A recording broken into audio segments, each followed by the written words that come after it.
The first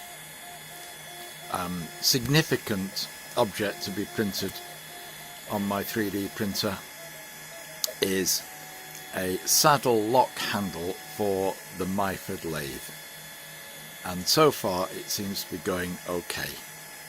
I'll be very pleased if this prints out properly.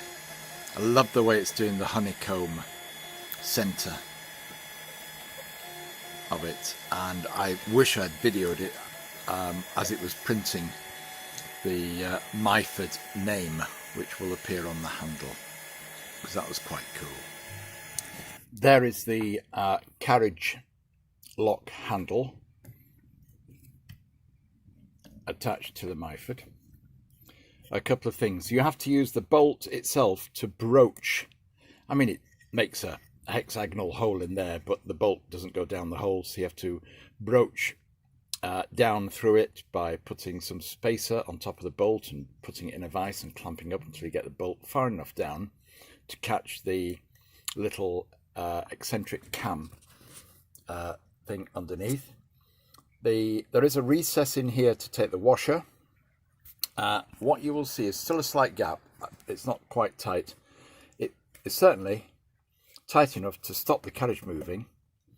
But let me say, I breathed a huge sigh of relief, because it's purely random. I put the bolt in a certain place, and I think there's enough broached off material to form a pad down there that's been compressed to just the right thickness that locks in that position and is free in that position, which is what I want for now. So I've managed to achieve a success. This thing didn't print out in a way that would, what would you say, fit. So that's been filed. It's now a good snug fit. And you can tell by the fact that it's slightly proud when it's in focus that things are not as far down in there as it might have been designed to be. Oh, look, there's a bit of a blob on there, a bit of a nib. But apart from that, the thing works, and it was a lot easier than trying to machine it. I was able to print it on the 3D printer, so I'm pleased with that. It's on Thingiverse if anybody wants it. Can't remember the name of the person that designed it.